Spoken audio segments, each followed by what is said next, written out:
ছোট মাছের চচ্চড়ি খেতে আমরা সবাই ভালোবাসি, কিন্তু রান্না করতে গেলে দেখা যায় মাছটা ভেঙে যাচ্ছে বা মাছগুলো গলে যাচ্ছে।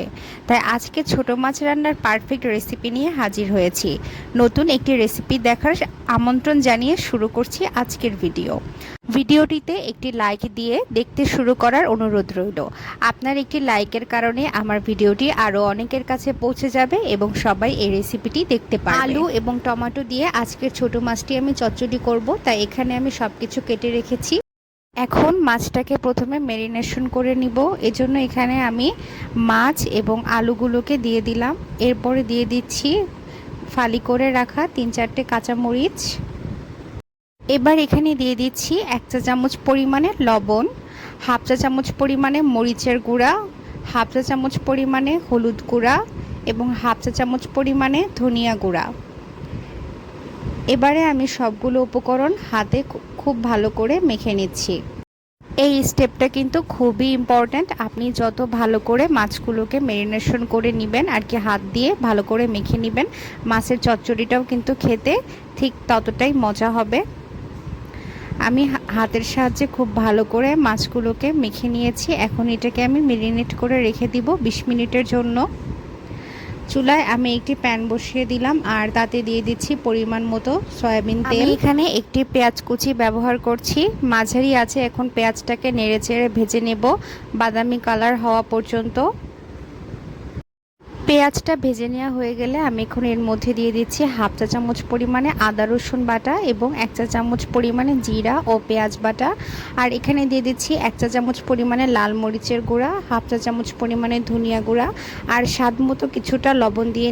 আপনারা কিন্তু এখানে লবণটা একটু বুঝে ব্যবহার করবেন, কারণ মাছটা যখন ম্যারিনেশন করে নিয়েছিলাম তখন কিন্তু লবণ ব্যবহার করা হয়েছিল। প্রথমে অল্প একটু পরিমাণে লবণ দিয়ে নেবেন, পরে লাগলে আরও দেয়া যাবে। এখন মশলাটা যেন পুড়ে না যায়, এজন্য আমি এখানে সামান্য একটু পরিমাণে পানি দিয়ে নিচ্ছি। এবারে আমি কেটে রাখা টমেটোগুলো এর মধ্যে দিয়ে দিলাম আর দিয়ে দিলাম কয়েকটি কাঁচামরিচ। এতে কিন্তু ঝাল ছড়াবে না, কিন্তু কাঁচামরিচের খুব সুন্দর একটা ঘ্রাণ আসবে চচ্চড়ি থেকে। সবগুলো আমি নেড়েচেড়ে একটু রান্না করে নেব, টমেটোটা একটু নরম হয়ে আসা পর্যন্ত। 2-3 মিনিট রান্না করে নেওয়া হয়ে গেলে, টমেটোটা নরম হয়ে আসলে আমি এখানে দিয়ে দিচ্ছি আগে থেকেই ম্যারিনেট করে রাখা ছোট মাছ। চুলার আঁচটা কিন্তু মাঝারিতেই থাকবে। এখন এটাকে খুব ভালো করে নেড়েচেড়ে মিশিয়ে দিয়ে আমি ঢাকনা দিয়ে ঢেকে রান্না করব 10 মিনিটের জন্য। 10 থেকে 12 মিনিটের মধ্যেই কিন্তু মাছটা খুব ভালো করে চচ্চড়ি করা হয়ে যাবে এবং তেলটাও কিন্তু উপরে উঠে আসবে। ফিরে আসলাম 10 মিনিট পরে, দেখুন কতটা সুন্দর হয়েছে। মাছের চচ্চড়িটা কিন্তু একদমই রেডি হয়ে গিয়েছে। আপনারা চাইলে এই পর্যায়ে চুলা থেকে নামিয়ে নিতে পারেন বা এটাকে চুলার উপরে আরও 3-4 মিনিট রেখে আরেকটু চচ্চড়ি করে নিতে পারেন।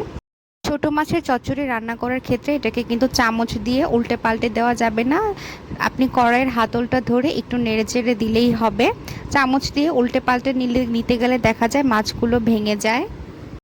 খুব কম সময়ের মধ্যেই কিন্তু ছোট মাছের চচ্চড়িটি তৈরি করা হয়ে গিয়েছে। এটার স্বাদ কিন্তু দুর্দান্ত হয় খেতে।